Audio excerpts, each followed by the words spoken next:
Bonjour à tous, c'est Adèle pour la chaîne Jolie d'épée. Je vous retrouve aujourd'hui avec ce petit cadre suspendu mandala. Je l'avais pris chez Naomi et il est vraiment temps que je le fasse. J'avais commencé par faire celui cœur qui correspondait plus à la saison Saint-Valentin et tout ça. Mais là, j'ai vraiment envie de faire celui-ci. J'ai envie de faire un mandala. C'est vrai que dernièrement, j'avais fait l'autre mandala. Donc je me suis dit que j'allais pas faire deux mandalas en même temps. Puisque surtout que je n'ai pas beaucoup de mandalas à faire en réserve, donc du coup je m'étais dit on va éviter de les faire en même temps. Donc là j'ai envie de sortir ce kit et de le faire, donc ça va être chouette, je pense que je vais passer un bon moment, je pense que le résultat va être superbe. J'ai pas vraiment de doute quand je vois mon cadre avec le cœur comme il est beau, quand je vois la libellule qu'a fait Kitty, il est magnifique. Donc franchement ce système de cadre je trouve que c'est vraiment super. Alors normalement je devrais en recevoir un ou deux autres de cette série encore avec des motifs. Ils sortent de plus en plus de motifs dans cette gamme là, je trouve ça génial parce que le rendu il est vraiment impeccable, c'est vraiment tip top. Bon, allez, j'ai assez parlé de tout ça, on va regarder ce qu'il y a dans le kit pour ceux qui auraient raté le unboxing. Je vous mets le lien du unboxing dans le petit œil là dans la vidéo. N'hésitez pas à y jeter un œil parce qu'il y avait des choses très sympas dans cet unboxing, donc n'hésitez pas à aller jeter un œil. Alors, voilà ce qu'il y a dans le kit. Voilà, j'ai tout vidé, il n'y a plus rien. Vous voyez rien, il n'y a plus rien dans la boîte. Alors, nous avons le cadre, enfin le système de cadre. Le système de cadre se compose d'une plaque comme ça en médium, un médium assez léger. Ouais, je pense que c'est du médium, hein. Ça m'a l'air... je sais pas trop ce que c'est comme matière, mais ça me fait penser à du médium. Voilà, celui-ci n'est pas abîmé du tout. Celui que j'avais eu chez Dirgate avait pris un petit coup. Là, le plaque est nickel. Après, même si c'est abîmé, vous allez coller la toile d'un côté, c'est pas très gênant. Donc, on a cette-ci. On a la petite vitre en plexiglas fine. Vous voyez, elle est assez souple. Donc, faites attention si vous ne la faites pas. Vous montez pas le cadre tout de suite, de bien la ranger à plat, sinon elle va se tendre. Vous avez une protection de chaque côté qu'il faut enlever pour lui redonner son côté... transparent, parce que là vous voyez c'est un peu opaque, c'est pas terrible, donc voilà. Et puis nous avons le petit cercle comme ceci qui va s'emboîter par dessus et qui est percé de deux petits trous, un de chaque côté. On va utiliser les petits anneaux comme ceci pour passer dans le trou ici, passer dans la plaque de médium, et c'est ce qui va sécuriser le cadre. Voilà, quand vous montez le cadre, surtout ne serrez pas, pensez à ne pas trop appuyer au niveau des vis, parce que sinon, si vous avez des diamants un peu épais, ça risque du coup de serrer à ces endroits-là, mais si ce ne sera pas serré, du coup ça risque de remonter un petit peu. C'est ce qui m'est arrivé sur le cadre cœur. Bon, ça vous le savez si vous avez regardé la vidéo. Mais voilà, pensez à laisser, s'il y a de l'épaisseur au niveau des diamants, ne pas trop chercher à plaquer ici. Il vaut peut-être mieux laisser un petit peu de jour. Du coup, dans le kit, là, nous avons aussi le petit lien pour pouvoir accrocher et la petite pampille à mettre en dessous. Voilà, et nous avons un toolkit style école, barquette et petit sachet, et bien sûr la toile. Voilà, la toile se présente comme ça, comme une toile normale, c'est la même matière que les toiles que l'on commande habituellement. Voilà, qui est à diamanter, et ensuite on va couper tout le tour. Vous pouvez couper sur les points rouges, ils sont, même si c'est pas au ras du bleu, les points rouges sont à la bonne dimension par rapport au cadre. Donc il y aura une petite marge blanche sur le tour, mais c'est pas gênant parce qu'en fait elle est cachée par le cadre. Donc vous pouvez couper à cet endroit-là sans problème. Elle colle très bien, la colle est bien posée. Alors j'ai l'impression par contre que la colle elle est vraiment partout. Ils ont collé la totalité de la toile où il y a le mandala. Ils n'ont pas cherché à poser sur les endroits où il y a des diamants. Vous me direz, il y a des diamants partout. Donc ils ont encollé la totalité de la toile. Concrètement, moi je l'avais fait pour la toile cœur. J'avais verni ma toile pour être sûre que les diamants ne bougent pas. Je suis dans une région où la température monte facilement l'été et j'avais peur qu'éventuellement la colle avec la chaleur puisse s'endommager ou se ramollir et que du coup les diamants glissent. Donc je l'avais verni avant de mettre la vitre. Je vous conseille de le faire également pour celle-ci. Parce que ne serait-ce que vous, pour vous faciliter le montage, etc., vous aurez moins de risques d'avoir quelque chose qui vient se coller sur la toile, et c'est pas une fois que vous avez monté le cadre qu'il faut s'en rendre compte. Bon, l'avantage avec ce système-là, c'est que même si vous avez mis vos vis, vous voyez qu'il y a un problème, que ça ne va pas, vous enlevez vos vis et en fait, là, la plaque, elle va être percée, donc elle va être endommagée. Bah, vous décalez et vous allez repercer plus loin. Vous avez un peu de marge, on va dire. Vous allez repercer plus loin, le trou que vous avez fait ne se verra pas, ça n'endommagera rien et du coup, vous repartirez avec un trou neuf qui sécurisera bien votre cadre. Voilà, donc la toile, elle est superbe, elle est vraiment magnifique, hein. Franchement, l'image sur la vignette ne lui rend pas justice. Et nous avons les diamants ici, on va les regarder rapidement. Et après, je vais me mettre au boulot parce que franchement, l'intro de cette vidéo est très longue. Alors, on a un joli rond comme ça, un peu épais. Vous voyez, il est quand même épais hein, pour le centre. Donc, il ne faudra pas trop serrer sur les côtés, sinon vous allez faire des ondulations. On a des ronds, des petites demi-perles dorées qui sont vraiment très belles. Hein. Vous avez vu, elles sont de très belle qualité. On a des navettes longues, moins longues, avec des facettes, AB, voilà, sympa. Et ensuite, on a beaucoup de diamants, du vert, deux sortes de bleu, du doré et du rouge. Les couleurs sont vraiment très belles. On n'a pas tant finalement de variété de strass, on va dire spéciaux, mais je pense que c'est suffisant et que ça va vraiment bien rendre. Donc, j'ai hâte de le faire. Allez, trêve de bavardage, j'ai mes petites barquettes ici. Il faut que j'arrête de faire en sorte que la 1 se balade là. La 1 se balade toujours. En fait, je m'en sers quand je fais mes diamond painting classiques, les ronds. Je me sers en fait du dessous de la barquette. Vous voyez, elle est toute râpée. Je sais pas si vous voyez bien. Elle est toute râpée parce qu'en fait, je m'en sers une fois que j'ai posé mes diamants pour appuyer, pour faire voilà, un système de spatule pour bien appuyer mes diamants. Je sais qu'ils vendent des petites raclettes qui sont... qui servent à ça, mais du coup vu que le dessous est plat et lisse sur celle-ci, et ben du coup je m'en sers, voilà, c'est pour ça qu'elle est toujours en train de se balader, celle-ci, elle est toujours sur le bureau. Donc je vais sortir utiliser mes petites barquettes et puis c'est parti, on fait ça ensemble. À tout de suite pour mon avis final.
Et voilà, je vous retrouve avec le Katy cadre terminé, donc je le trouve vraiment très très très joli. Alors vous avez vu lors de la vidéo en accéléré que je n'ai pas fait la totalité en cercle au fur et à mesure. Je me suis dit que ce serait vraiment trop long pour vous, donc du coup j'ai fait une partie en cercle et après je me suis concentrée sur une petite zone pour que vous puissiez voir un petit peu le diamantage sur les côtés. Puis après moi j'ai repris mes fins de cercle de mon côté, ça a très bien fonctionné, voilà, sinon ça aurait été vraiment trop long et ça aurait été un petit peu bête.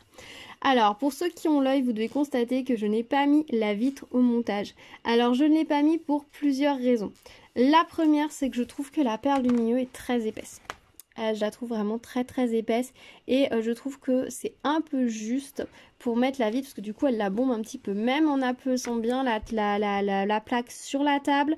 Et du coup, ben, le cadre, si on fait comme ça, ben, du coup, le cadre, il y a un jour entre la vitre et la toile, donc c'est un peu bancal, c'est pas très pratique. Il aurait fallu qu'il y ait d'autres perles, peut-être de ce style, sur le tour pour équilibrer la toile. Je suis en train de demander si j'en ai pas. Non, j'en ai pas. J'ai des perles, demi-perles comme ça, mais j'en ai pas des bleus. Sinon, c'est vrai que j'aurais pu en rajouter. Mais non, j'en ai pas d'autres. Voilà, je trouve que du coup, ça déséquilibre un petit peu. Après, j'aurais pu remplacer la perle par une autre. Mais du coup, non, j'avais pas envie. On aurait eu que des strass de la hauteur des autres strass spéciaux. On n'aurait eu aucun souci. La vitre aurait tenu nickel. Mais là, je trouvais que ça faisait un petit peu blanc. Donc, bon, voilà. Après, moi, c'est un choix aussi personnel parce que j'avoue que je trouve ce mandala très beau et je trouve qu'il va superbement bien avec les toiles de chez Aldi. Je me rends compte que quand j'ai des trucs comme ça avec les pompons, pendant toute la vidéo je suis en train de caresser le pompon. Je suis désolée. C'est tellement doux, faut dire. Voilà, désolée.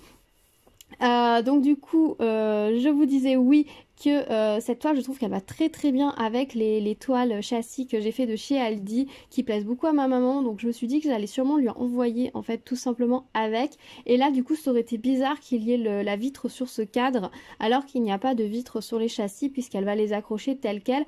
Donc je me suis dit que j'allais plutôt laisser comme ça les diamants apparents et qu'ils brilleraient de la même façon que les autres et que ça pourrait très bien s'intégrer dans sa décoration. Ce serait beaucoup plus harmonieux que si j'avais mis la vitre. Voilà. Après, j'avoue que la vitre, je l'ai conservée. Elle est ici. Vous voyez, je l'avais émise. Hein, donc du coup, j'avais enlevé les plastiques et je les ai recollés par-dessus après pour pas qu'elle se raye. Après, la vitre, on peut tout à fait faire marche arrière et décider de la mettre. Hein, c'est absolument pas un problème puisqu'il suffit de dévisser les deux vis, de poser la vitre, de tourner un peu la plaque de médium pour pas repercer au même endroit mais pour aller percer ailleurs.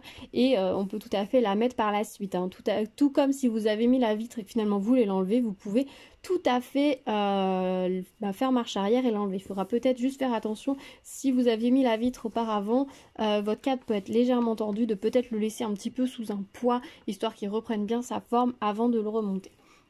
Du coup là moi j'ai bien plaqué le cadre contre la toile pour que ce soit nickel et ça va impeccable. Par contre, il faut faire attention également à ne pas trop serrer ici parce que le cercle en plastique est un petit peu plus grand que le cercle en médium. Donc du coup, quand on serre trop, du coup, on l'ovalise un petit peu et du coup, il a tendance à se décoller un petit peu. Vous voyez, déjà là, il se décolle un petit peu, mais ça se voit presque pas. Hein. Franchement, ça se voit même pas du tout. Mais c'est vrai que si on serre trop, et ben on l'ovalise un peu. Donc il vaut mieux pas trop serrer. Ça tient nickel de toute façon. Voilà, si vous avez trop serré, n'hésitez pas à desserrer un petit peu, vous allez voir, le cadre va beaucoup apprécier. Mais en tout cas, je trouve ça très joli comme ceci. Mes diamants, évidemment, je les ai protégés avec l'acrylique varnish gloss, toujours de chez Action. Je n'ai pas essuyé mes diamants, je les ai posés en couche assez fine, en tournant bien avec mon pinceau. Si je vous montre quand j'ai un pinceau comme ça, je commence par tourner comme ça pour bien appliquer partout et ensuite je vais essuyer bien de façon à ce que du centre vers l'extérieur pour que ce soit nickel.